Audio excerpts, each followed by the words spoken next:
Many folks think that they aren't good at earning money when what they don't know is how to use it. That's a quote by Frank A. Clark from the startup biz.co.zw. This is Tanaka Rodney Chindomu representing Golden Cloud Network.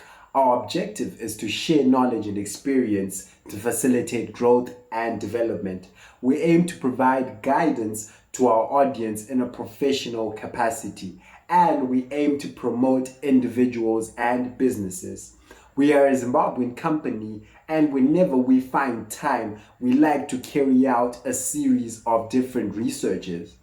We are actively carrying out these researches via observation, interviews, retrospective analysis of case studies, and occurrences. And today we did one on the top ranking businesses in Zimbabwe as of March 2025. So the indicators that we used to carry out this research was number 1, demand, 2, rate of activity, 3, targets reached, and 4, percentage profit. So based off these indicators, these are the best businesses to invest in Zimbabwe today. So in this video, we're going to only focus on one at a time. We're going to focus on one business at a time in each video. And today we're going to be focusing on the transport and logistics business. The land that we live on is divided into sections. We have residential areas where people live, and we have commercial areas where people work. These commercial areas are also subdivided into areas based on the activity that is taking place in that given area. For example, you have areas where you find a lot of hospitals and healthcare facilities, and you have areas where you find a lot of industries and factories, or you have areas where you find a lot of shopping centers and malls. So we all need these services that are found in different locations in the towns or cities that we live in. So in order to access these different goods and services, we need transportation. And people are not the only ones that need transportation. Even the goods that are on the market that we consume also need transportation. This makes the transport and logistics business or industry very lucrative because of its high activity on a daily basis. Because people need goods and services that are scattered in different locations, you will need a vehicle to get to that place, and you will also need a vehicle to get that product in that place. We all need transport to go to work. We all need transport to go to school. We all need transport to go to a whole lot of different gatherings. The items that we produce and consume need transportation to move around the market, as we said before. So this is why this industry is lucrative, and it is not an exception. This fact is not an exception in Zimbabwe. So here are some ideas on which transport-related businesses you can invest in. So number 1, there's the public shuttle service business.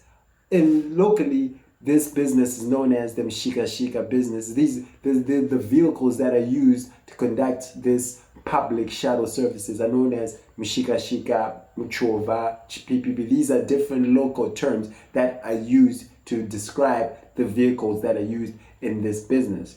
So this involves buying a small car, preferably a fuel saver, a 5-seater vehicle, Honda Fit, Toyota Vitz, Demio type of vehicle that can carry a maximum of 6 people a trip. Each person paying $1 a trip. This means that in a day, if you make maybe around 10 trips a day, you can rack up an average of $60 a day, not including the expenses that you may incur during your travel, right? So in order to start, you will need about $6,000 to $9,000 to buy this vehicle, including duty. However, if you already have a vehicle, then it will be much simpler, since you'll be just putting that vehicle on the road, taking the necessary steps to putting that vehicle on the road. Because before you put that vehicle, you need a plan, because most of these territories are claimed. There are people that have already claimed these territories. So you need to consult with certain people as to know which areas to go. right? This business is a bit risky because it has a reputation of high pressure situations which can lead to serious accidents. And if your vehicle gets involved in an accident, yeah, you can repair it, but some accidents are so serious that your vehicle might not be repairable, right? So that's one, that's the public shuttle business. And the public shuttle business also includes the combis, the traditional combis that we have, which can carry a maximum of 15 people a trip. And if 15 people are carried a trip and the person is paying a dollar a trip, and you do about 10 trips a day, that's about 150. So this is just an average, a rough estimate, calculated estimate of the money that you can take home a day, not counting the expenses that you may incur, right? So besides the public shuttle business, right, we also have a private shuttle business, right? So the public shuttle, the difference is with the public shuttle businesses, these vehicles will already have a known route that they are taking. But with the private shuttle business, which includes taxis, and these days we have what we know as InDrive, which is a service where people can choose the number of people they want in that car. They can choose what type of car they're looking for, like the size of the car they're looking for. They can even choose the time that they want their vehicle. So it's more of a customized experience, right, with these private shuttle services, right?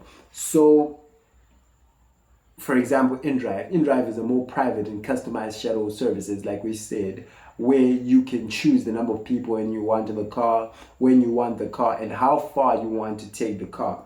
So with InDrive, the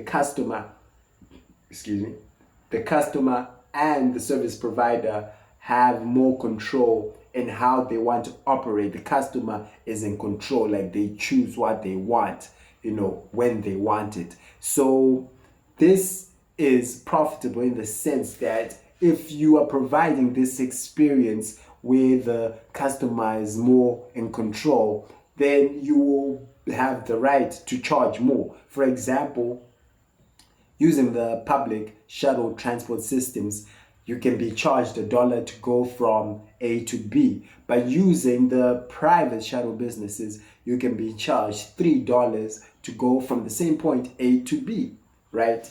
So it's profitable if you master your routes and you are skilled at dodging delays in traffic, and you have the skill, and you are really, really skilled at measuring your fees accurately, because you must consider a lot of facts. For example, if you're carrying one person and you're traveling the same distance that a person who's carrying 6 people, charging $1, that person can make $6 in a trip. So you have to know how to measure the money that you charge. You have to really be mathematical if you're doing the private shuttle business, right?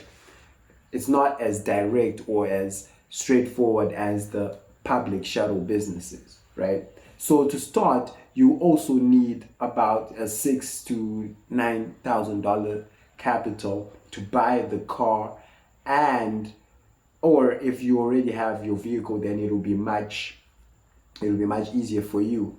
According to some people we asked who are already in this business, they say that you can make around $20, an average of $20 a day or more, but this is just the minimum. This is the minimum, $20 a day if you work hard, according to the source that we talk to.